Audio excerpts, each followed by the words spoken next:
తెలుగు శ్రోతలందరికీ నమస్కారం అండి. మన అలనాటి కథలు ఎవర్ గ్రీన్ స్టోరీస్ ఛానల్కి మీ అందరికీ స్వాగతం. పెంకుటిల్లు నవల వింటున్నామండి. రచన శ్రీ కొమ్మూరి వేణుగోపాలరావు గారు. ఇక ఆలస్యం చేయకుండా మనం కథలోకి వెళ్ళిపోదామండి. వీడియో చూసిన వెంటనే లైక్ చేసి షేర్ చేసి తప్పకుండా సబ్స్క్రైబ్ చేసుకోండి. మన ఛానల్ని బెల్ ఐకాన్ యాక్టివేట్ చేసుకోండి. ఒకవైపు ఆకలి బాధ, మరోవైపు ఆలోచనల బాధ, ఈ రెండూ కలిసి అతన్ని కృంగదీస్తుంటే శిలా విగ్రహంలాగా అలా ఎంతసేపు అతను కూర్చున్నాడు. బయట నుంచి పోస్ట్మ్యాన్ కేక వేసే వరకు అతను అలానే ఉన్నాడు. తర్వాత లేచి పోస్ట్మ్యాన్ అందించిన ఒక కవర్ తీసుకొని లోపలికి వచ్చాడు. ఉత్తరం అంతా చదివాక అతని మనసు మరింత చికాకుగా అయిపోయింది. ఇహ అలా కూర్చుని ఉండటం కూడా అసంభవం కాగా అమాంతంగా పోయి విసురుగా చాప మీద పడి కళ్ళు మూసుకున్నాడు. అతని ఒళ్ళంతా ఏవో తేళ్ళు జర్రులు పాకినట్లయింది. హృదయాంతరాళం నుంచి ఏవో బాధలు ఉబుసుకొని వస్తున్నట్లుగా అనుభూతి చెందాడు. ఎంతో ప్రయత్నం మీద చాలాసేపటికి మగత నిద్రలో పడిపోయాడు. మళ్ళీ అతనికి మెలకువ వచ్చేసరికి చాలా పొద్దుపోయింది. తెలివి తెచ్చుకొని చుట్టూరా చూసి తన చేష్టలకి తనే సిగ్గుపడ్డాడు. పగటిపూట నిద్రపోయే అలవాటు చిన్నతనం నుంచి తనకు లేదు.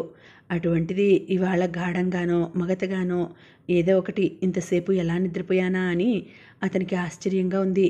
చాలాసేపు నిద్రపోవటం వల్ల ముఖం కొంచెం ఉబ్బరించి కళ్ళు వాచి బాధపెడుతున్న మనసు చాలా ప్రశాంతంగా ఉంది. ఇప్పుడు ఇందాక బాధించిన ఆకలి బాధ కూడా లేదు. ఏమిటో తేలికగా ఉన్నట్లుంది. ఇప్పుడు చేయవలసింది ఏమిటన్నది అతనికి ముందుగా తోచిన ప్రశ్న. ఏమీ చేయకుండా ఊరికనే కూర్చుంటే లాభం లేదు. ఇప్పుడు ఆకలి కాకపోయినా తిరిగి వేళ అయ్యేసరికి మళ్ళీ బాధించవచ్చు. ఇంకా 5-6 రోజుల దాకా తనకు డబ్బు వచ్చే ఆస్కారం లేదు. ఇన్ని రోజులు ఎలా కాలేజీకి పోయేటట్లు, ఎలా గడిపేటట్లు? అతనికి అన్నగారు రాసిన ఉత్తరం జ్ఞాపకం వచ్చింది. అన్నయ్య ఇలా ఎందుకు చెప్పాడు? ఇటువంటి పనులు చేయడానికి తను సమ్మతించలేనని అతనికి తెలియని విషయమా? లేచాడు. తన అభిమానం ఎంత ఎదురు తిరుగుతున్నా అన్నయ్య చెప్పినట్లు చేయాలి, లేకపోతే పర్యవసానం అనుభవించేది తనే. అద్దంలో ముఖం చూసుకున్నాడు. ఉదయం నుంచి తిండి తిప్పలు లేకపోవటం వల్ల, బాగా నిద్రపోవటం వల్ల చాలా కొత్తగా అసహ్యంగా కనిపించింది. తువాలు తీసుకుని చప్పుడు చేయకుండా హాల్లోకి వచ్చి అటు ఇటు చూసి మెల్లగా లోపలికి పంపు దగ్గరికి వెళ్ళాడు. శకుంతల కనిపిస్తుందేమోనని అతనికి భయంగా ఉంది. ఆ మాటకొస్తే ఆమె కనిపించకపోవటం కూడా అతని పూర్తి వాంఛితం కాదు. కనిపిస్తే ముందుగా హావభావ ప్రదర్శన ఎట్లా చేయాలో, ఏం మాట్లాడాలో తెలీదు. అక్కడ సబ్బు కూడా లేదు. ఆదరా బాదరా ముఖం నీళ్లతో కడిగేసుకుని యువతలకు వచ్చి పడ్డాడు. తలుపులు ఎలాగో తాళం వేసి వీధిలోకి వచ్చాడు. అదృష్టవశాత్తు అతనికి శకుంతల తారసపడలేదు. కానీ ఆమెను చూడకుండా ఈ రాత్రి గడిచిపోదని అతనికి తెలుసు. శకుంతల గురించి తలపోయసాగాడు. తను అసలు ఈ ఇంట్లోకి ఎలా వచ్చాడు? ఇంత పెద్ద పట్టణంలో గది దొరక్క బాధపడుతున్న రోజుల్లో ఈ ఇంట్లో ఎలా దొరికింది? అంటే విచిత్రంగానే జరిగింది. రూమ్ టూలెట్ బోర్డు చూసి తను లోపలికి పోయేసరికి అక్కడ పేరెరుగని శకుంతల ఏదో పుస్తకం చదువుకుంటూ కనిపించింది. నోరారా అడిగాడు. తన ముఖంలో పెదాల కదలికలో ఆమెకి ఏం కనిపించి జాలి కలిగిందో తండ్రితో మాట్లాడి తనకు వెంటనే గది లభించేటట్లు చేసింది. ఆనాటి శకుంతలకు ఈనాటి శకుంతలకు మధ్య తనకేం భేదం గోచరించలేదు. కానీ తమ ఇద్దరి మధ్య ఉన్న సంబంధ బాంధవ్యాలలో చాలా మార్పు వచ్చింది. తనతో ఆమె ఎప్పుడైనా మాట్లాడుతుంది. ఆమెతో మాట్లాడటం అంటేనే తనకి భయం. అయినా మాట్లాడతాడు. ఇదంతా ఇలా ఎందుకు జరుగుతోంది? తన కులం కానీ ఆ స్త్రీతో మాట్లాడటానికి తను ఎప్పుడూ జంకుతూనే ఉన్నాడు. కానీ పరిస్థితులు అలా వచ్చి తను వాళ్ళ ఇంట్లో ఉండటం సంభవించి ఆమె చనువుగా మెలిగే స్వభావం కలదే అయినప్పుడు తను ఏం చేయగలుగుతాడు? ఇదంతా జనసందోహం మధ్య నుంచి నడుస్తూ ఆలోచిస్తున్నాడు. లజ్ కార్నర్ దాకా వచ్చాక తెలుగులోకి వచ్చి పడ్డాడు. రాయపేట మొదలు నుంచి ఇంత దూరం ఇంత సులభంగా నడిచి వచ్చినందుకు కలిగిన ఆశ్చర్యం, ఆలోచనల్లో పడి అసలు ప్రదేశం దాటి ఎక్కువ దూరం పోనందుకు కలిగిన సంతోషం మిళితం చేస్తూ అతను కుడివైపు సందులోకి నడిచాడు. ఆ సందంతా చీదర బాదరగా ఉంది, చిందరవందరగా ఉంది. ఎప్పుడూ అటువైపు రాని కారణం చేత తడుముకుంటూ తనకు కావలసిన ఇంటి కోసం చూస్తూ నడవసాగాడు. 50 గజాలన్నా నడవకముందే అతనికి కావలసిన ఇల్లు వచ్చింది. ప్రకాశ్రావు వెళ్ళేసరికి ఆ ఇంటి చుట్టూ వాతావరణం అంతా నిశ్శబ్దంగా ఉంది. గేటు కిరుప్రక్కలా ఉన్న పూల మొక్కలు కమ్మని వాసనలను వెదజల్లుతున్నాయి. సంకోచిస్తూ లోపలికి నడిచాడు. పురాతనంగానే కనపడుతున్న ఆ ఇంటి వసారాలో 4-5 కుర్చీలు వేసి ఉన్నాయి. లోపలికి వెళ్లేందుకు ఒకే ద్వారం, తలుపులు వేసి ఉన్నాయి. సంశయాత్మకంగా 1-2 నిమిషాలు నిలబడి బాబాయ్ అని పిలిచాడు మెల్లగా. ఆ పిలుపుకు వెంటనే సమాధానం లేదు. కొంచెంసేపు ఎదురు చూసి మళ్ళీ పిలిచాడు. ఈసారి జవాబుగా తలుపులు తెరుచుకున్నాయి. 16 ఏళ్ల అమ్మాయి అమాయకత్వంతో నిండిన తన సుందర వదనార విందం యువతలకు పెట్టి, "నువ్వా ప్రకాశ్రావు అన్నయ్యా?" అంది. "బాబాయ్ ఉన్నారా అమ్మా?" అన్నాడు ప్రకాశ్రావు. "పిలుస్తాను, కూర్చో" అని ఆ అమ్మాయి లోపలికి వెళ్ళిపోయింది. ప్రకాశ్రావు అక్కడున్న ఒక కుర్చీలో కూర్చున్నాడు. చలిగాలి వీస్తోంది. మబ్బు బాగా పట్టి ఉండటం వల్ల అప్పుడే చీకటి వ్యాపిస్తున్నట్లుగా తమాషాగా ఉంది. ప్రకాశ్రావుకి ఇటువంటి వాతావరణం చాలా ఇష్టం. ఎంత చలికాలంలో అయినా దుప్పటి కప్పుకునే అలవాటు అతనికి లేదు. చల్లగాలి అనుభవిస్తూ కొంతసేపు కూర్చున్నాడు.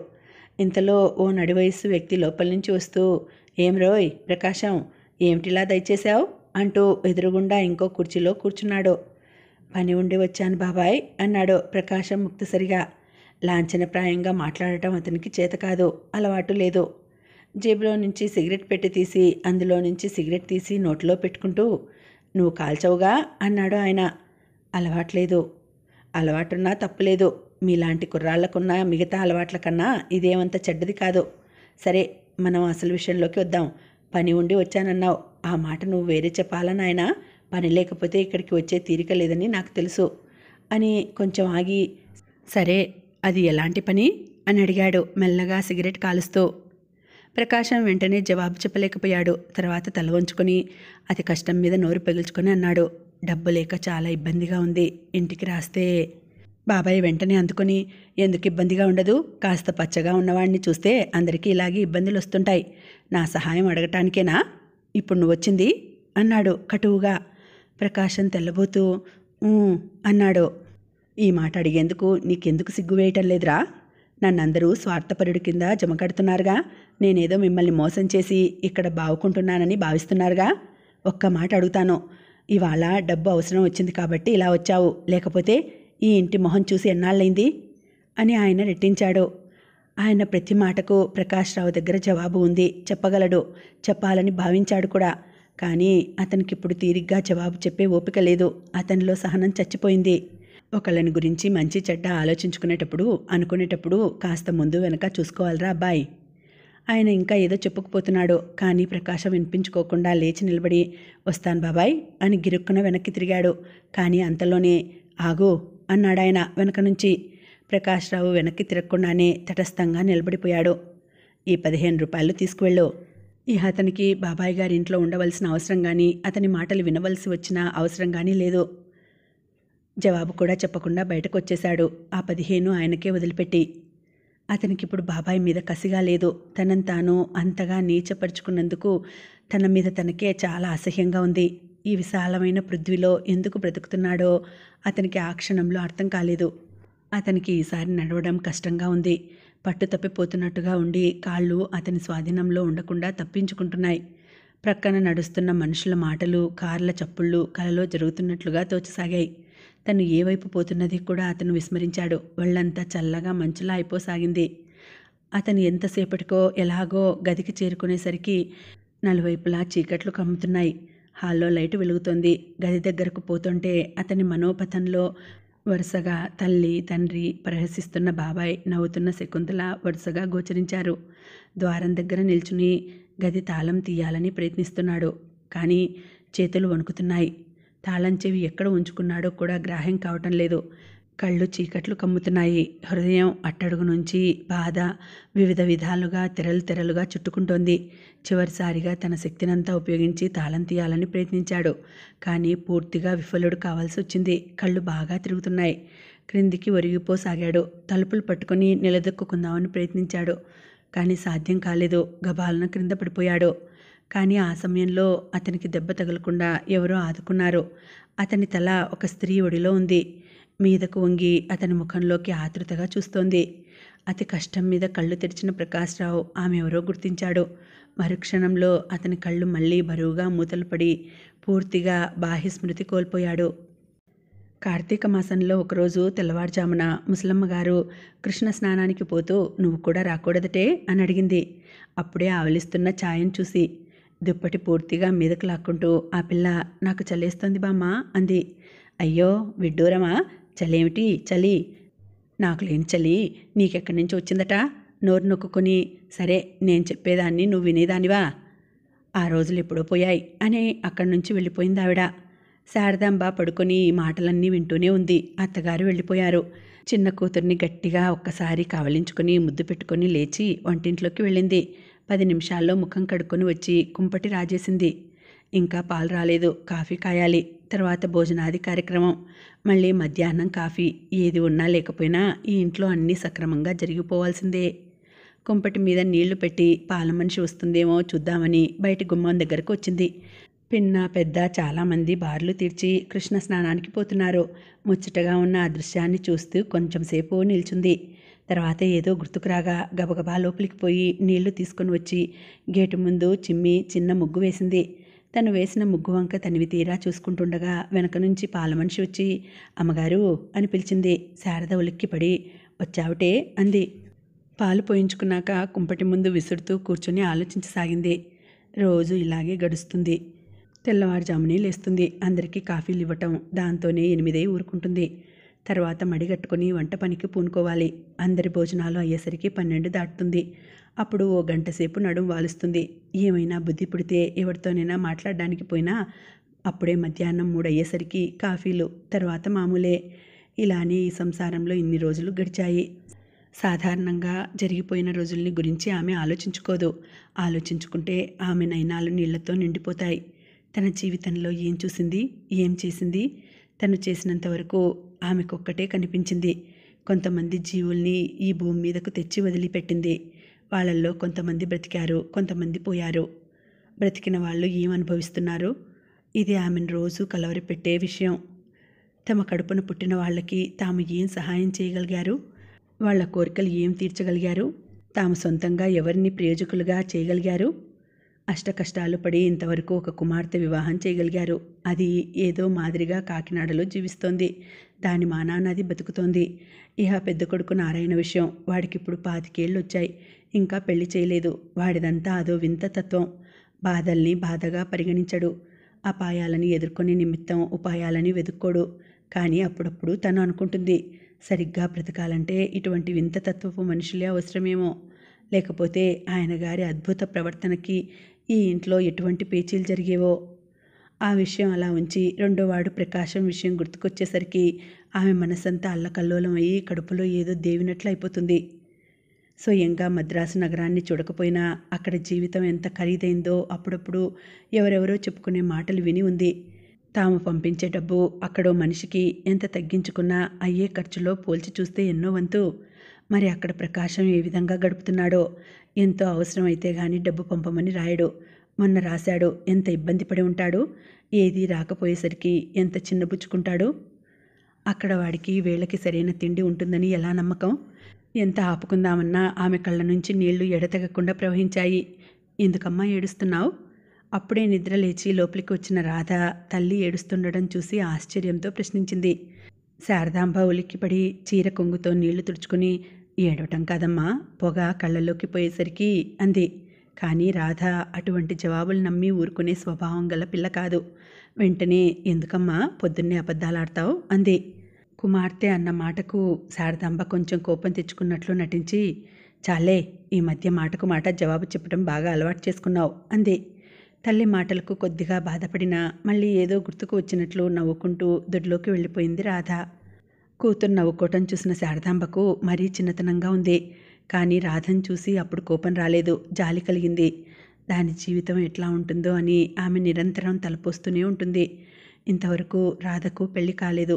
ఇహ ముందు మాత్రం ఏ విధంగా జరుగుతుంది? ఎవరూ పూనుకోకుండా ఉంటే? ఉదయం లేచిన తర్వాత ఆమెకు ఎప్పుడైతే ఇలాంటి ఊహలు కలిగాయో ఇహ ఆ రోజంతా చికాకుగానే ఉంటుంది. ప్రతి చిన్న సమస్య పెద్ద సమస్యలాగానే కనిపిస్తుంది. తర్వాత నారాయణ కూడా లేచి వచ్చాడు. అతని తల్లితో ఏమీ మాట్లాడకుండానే పెరట్లోకి వెళ్ళిపోయాడు. ఛాయను కేకేసి వాసుగాడిని లేపు తల్లి అంది శారదాంబ. ఒరే అన్నాయ్! వాసుకు మెలకువ రాలేదు. ఛాయ అతన్ని పట్టుకొని కుదుపుతూ లేవరా అన్నాయ్ అంది. వాసు బద్ధకంగా కళ్ళు విప్పి అబ్బా ఉండవే అన్నాడు. అమ్మ రమ్మంటుందిరా. అబ్బా ఇంకాసేపు పడుకుంటానే. సరే ఈ విషయం అమ్మతో చెబుతానుండు అంటే నెత్తిమీద ఒక మొట్టికాయ వేశాడు. అమ్మా చూడవే అంటూ ఛాయ తల్లి దగ్గరకు వెళ్ళింది. మధ్యాహ్నం 12 అయినా చిదంబరం ఆటలోంచి లేవలేదు. అప్పుడప్పుడు భోజనం చేయకుండానే ఆటలో కూర్చోవడం ఆయన అలవాటు. ఇవాళ కూడా అంతే జరిగింది. 12:05 ఛాయ పరిగెత్తుకుంటూ వచ్చి, అమ్మ భోజనానికి రమ్మంది నాన్న అంది 4సారి. చిదంబరం విసుక్కుంటూ, ఉండవే, ఆట రసపట్టులో ఉంది అన్నాడు. తొందరగా రమ్మంది నాన్న. ఈసారి చిదంబరానికి అంతులేని కోపం వచ్చింది. పేక ముక్కల్ని గబాలన క్రింద పడేసి, చెబుతుంటే బుద్ధి లేదు, అవతల పెద్ద మనుషులున్నారని లేకుండా వెయ్యి, గోడ కుర్చీ వెయ్యి అని గద్దించాడు. చిన్నపిల్ల గజగజమని వణుకుతూ బిక్కుమొహం వేసి నిల్చుంది. ఓ చూస్తావే? ఈ గర్జనకు అడలిపోయి తడబడే కాళ్లతో గోడ దగ్గరకు పోయి గోడ కుర్చీ వేసింది. ఆ పిల్ల చిన్న పాదాలు వణుకుతున్నాయి. తెల్లని శరీరం నుండి స్వేదబిందువులు ముత్యాల్లా ప్రవహించసాగాయి. ఎవరికీ బుద్ధి లేదు అని చిదంబరం మళ్ళీ ఆటలో మునిగిపోయాడు. అతని చర్యను అక్కడున్న పెద్ద మనుషుల్లో ఎవరూ గుర్తించలేదు. అలా కొంచెంసేపు గడిచింది. కాళ్ళు నొప్పులు పెడుతున్న తండ్రి అంటే భయంతో అలాగే కూర్చుని ఉంది. ఆ దృశ్యాన్ని ఎవరు చూడకుండా ఉంటే అలా ఎంతసేపు జరిగేదో కానీ, ఎక్కడో పెత్తనాలు సాగించి ఇంట్లోకి వస్తున్న ముసలమ్మగారి కళ్ళు ఈ చిన్నపిల్ల దుస్థితిని చూడనే చూశాయి. అయ్యో తల్లి, అయ్యయ్యో ఏమిటి ఇది అంటూ అక్కడ ఎవరెవరు ఉన్నారో చూడకుండా చప్పున గదిలోకి జొరబడి రానని ఆ పిల్ల ఎంత మొత్తుకుంటున్నా బలవంతంగా యువతలకు లాక్కువచ్చింది. లాక్కువచ్చి అంతటితో ఊరుకోలేదు. పెద్ద పెట్టున ప్రారంభించింది.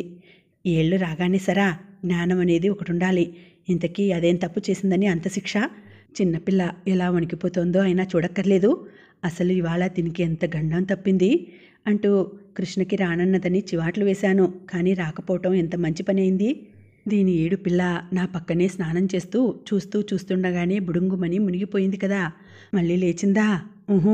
దీన్ని తీసుకెడితే అంత ప్రమాదము దీనికే సంభవించేది కదా. అదేమన్నా ఆలోచించేనా ఇంతటి శిక్ష విధించటం అని.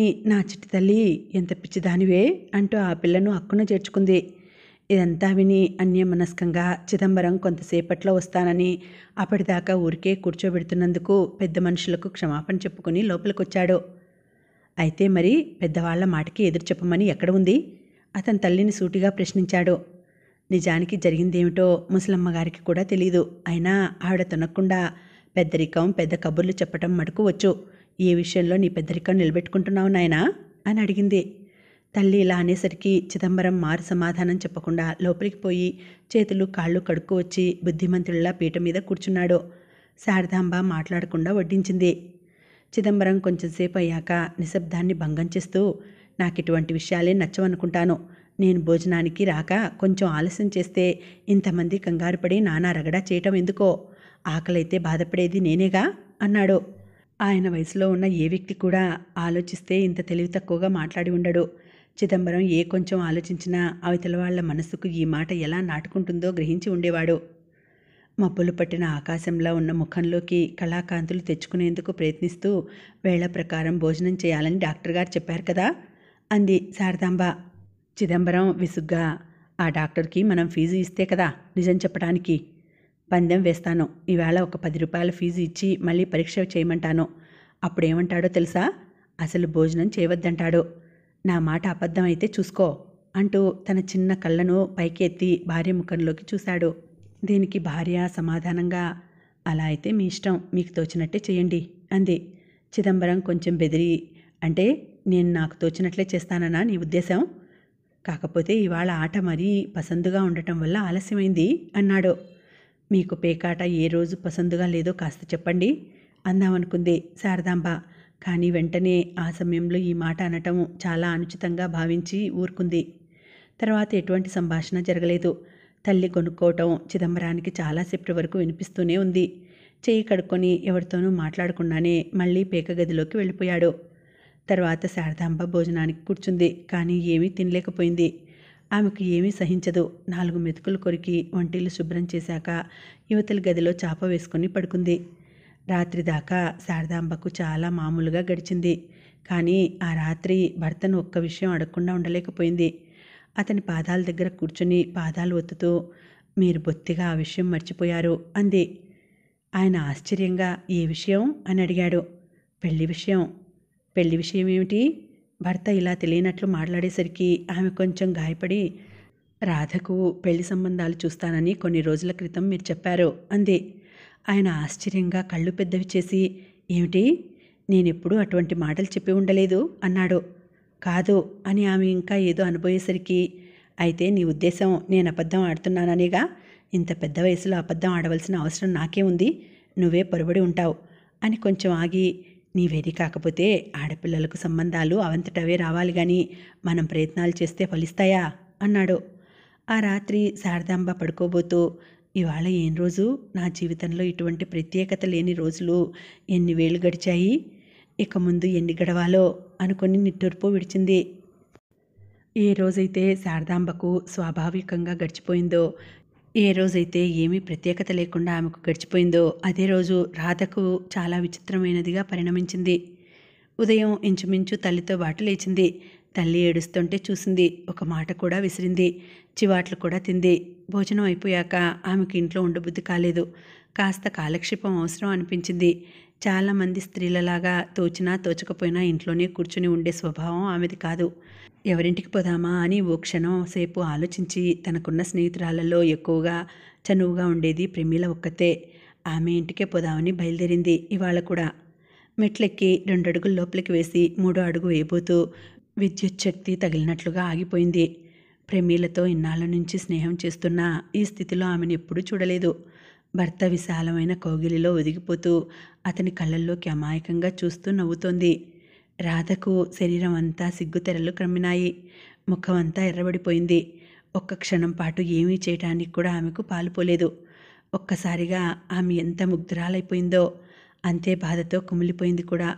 ఈ మధ్య ప్రమీల వాళ్ళింటికి రావడానికి ఆమె భయపడడానికి కారణం ఇప్పుడు తనే ప్రత్యక్షంగా తెలుసుకోగలిగింది. ఆ భార్యాభర్తల మధ్య తను తరచూ రావడం అంతరాయంగా ఉంటుందని కొన్ని రోజుల నుంచి అనుమానించసాగింది. అక్కడ నిలబడ్డ ఒక్క నిమిషంలోనూ ఇవన్నీ గిర్రుమని తలలో తిరగగా, మరు నిమిషంలో తన తప్పు తెలుసుకుని మరింత సిగ్గుపడి వెళ్ళిపోదామని గిరుక్కున వెనక్కి తిరిగింది. అదృష్టవశాత్తు ప్రమీల గాని ఆమె భర్త గాని ఈమె రావటం వెళ్ళిపోవటం ఏదీ చూడలేదు. ఒకవేళ చూడటమే సంభవిస్తే అది రాధని తల వంచుకునేటట్లు చేసేది. మెల్లగా నడుస్తూ ఇందాక చూసిన దృశ్యాన్ని నెమరు వేసుకోసాగింది. ఆ దృశ్యం తాలూకు చిహ్నాలు మనసులో చిత్రించుకునేటప్పుడల్లా ఆమె శరీరం పులకించసాగింది. పెదాల మీద చిన్న నవ్వు అవతరించింది. ముఖమంతా ప్రఫుల్లమానమై మనసంతా సంపుల్లమానమైనట్లు తోచింది. ఆమె ఇంకా ఇలాంటి ఏదో అనుభూతుల్లో ఉండగానే వదినా అన్న పిలుపు లోకంలోకి తీసుకురాగలిగింది. ఈ పిలుపు ఎవరిదో ఆమెకు తెలుసు. ఆవరించిన ఆలోచనలను పారద్రోలే పాటి చిన్న త్యాగం ఆమె చేయటానికి సిద్ధపడి, ఈవేళ కృష్ణుడికి బాగా బుద్ధి చెప్పాలని కూడా అనుకుంది. ఏమిటి అని అడిగింది. ఒక్కసారి మా ఇంటికి రాకూడదా? సరే వస్తాను అని రాధ ఏమాత్రం సంశయించకుండా లోపలికి నడిచింది. మీ అమ్మగారు ఎక్కడున్నారు అని అడిగింది కృష్ణుణ్ణి చూసి. లోపల ఉంది. రాధ అక్కడున్న చాప మీద చతికిలపడి, ఏరా కృష్ణ, మా ఇంటివైపు బొత్తిగా రావటం మానేశావు అంది. వస్తే నువ్వు కోప్పడతావేమోననుకున్నాను. నేనా? ఎందుకు? కృష్ణుడు తడుముకోకుండా, ఆ వేళ నీకు కోపం వచ్చిందిగా అన్నాడు. రాధ, మరి కోపం వచ్చేటట్లు ఎందుకు మాట్లాడతావు అంది. ఉన్న విషయం చెప్పడం కూడా తప్పేమిటి?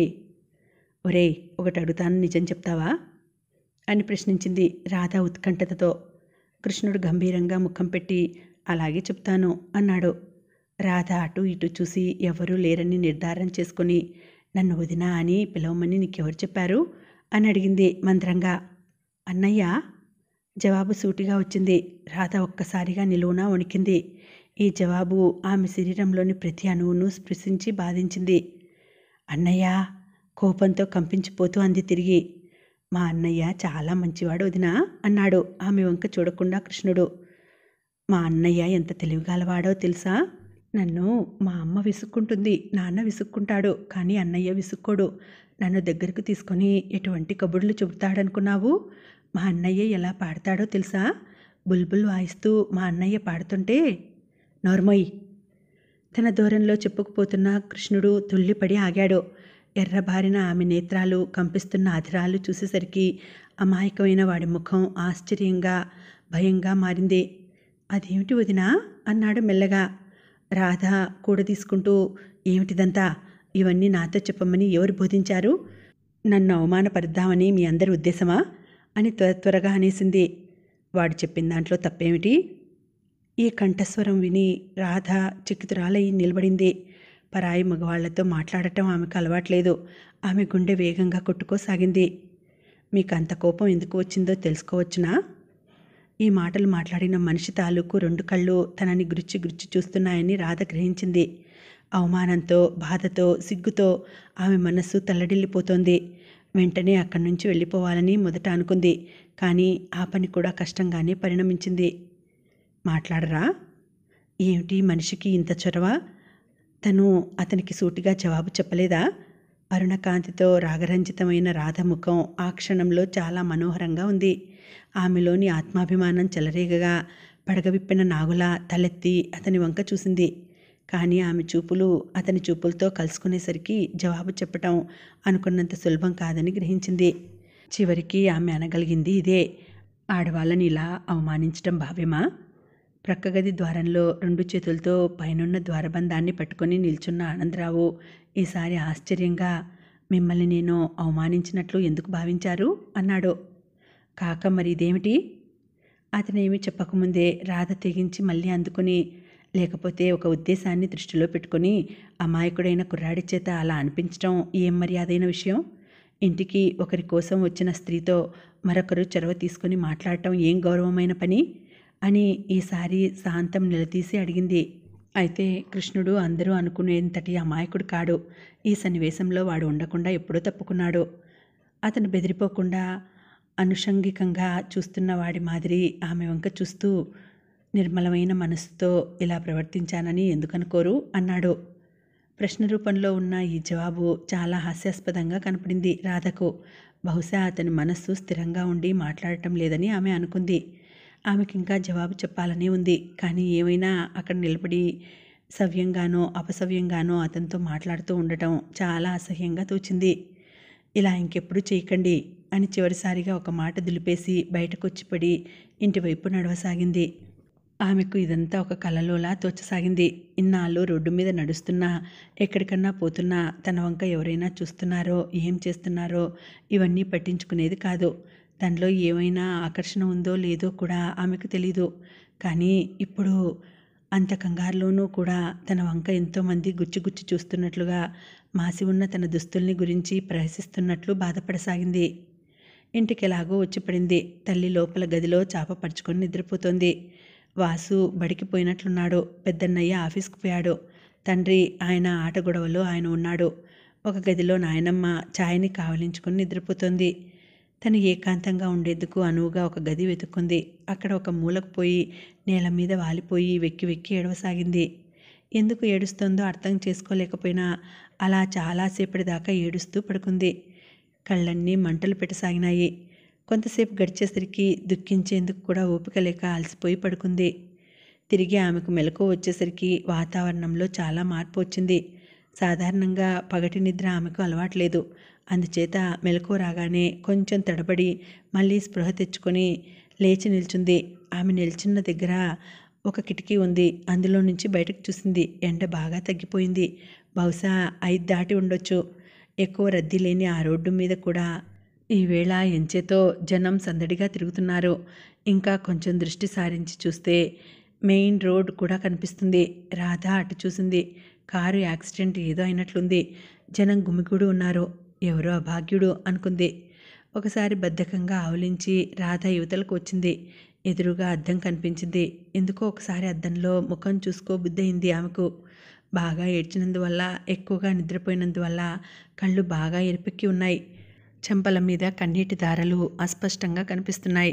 వీటన్నింటికి మించి ఒక కొత్త వస్తువు, ఒక కొత్త భావం ఆమె ముఖంలో కనిపించింది. కానీ అదేదో ఆమెకు తెలియదు. పెరట్లోకి వెళ్ళి నీళ్లతో ముఖం కడుక్కొని వచ్చింది. ఇంతలో వెనక నుంచి తల్లి పిలిచింది. రాధ వెనక్కి తిరిగి చూసేసరికి వంటింట్లో కాఫీ గ్లాసులో పోసి పెట్టాను. చల్లారిపోయి ఉంటుంది. వెచ్చపెట్టుకుని తాగవే అంది ఆమె. రాధ కుంపటి ముందు కూర్చుని ఆలోచించసాగింది. ఈ విషయం ఎవరికైనా చెప్పటమా వద్దా? చెబితే ఏమని చెప్పాలి? చెప్పేందుకేముంది? తనకు తెలిసినంతవరకు రాధ ఇంతవరకు తల్లి ముందర రహస్యాలు దాచలేదు. పెద్దవాళ్ల ముందు దాచే రహస్యాలు తన దగ్గర ఏముంటాయి అని ఆమె ఇన్నాళ్ళు భావించింది. కానీ ఇప్పుడు ఆ అభిప్రాయం పొరపాటైంది. కొన్ని విషయాలు చెబుదామనుకున్నా చెప్పలేకపోతారు. కొన్ని చెప్పలేకపోతారు. కొన్ని చెప్పకూడదని చెప్పకుండా ఉంటారు. ఇన్నింటికి కారణం ఏమిటి? చెప్పాలా వద్దా అన్న సంశయం ఇన్నాళ్ళ నుంచి రానిది ఇప్పుడెందుకు రావాలి?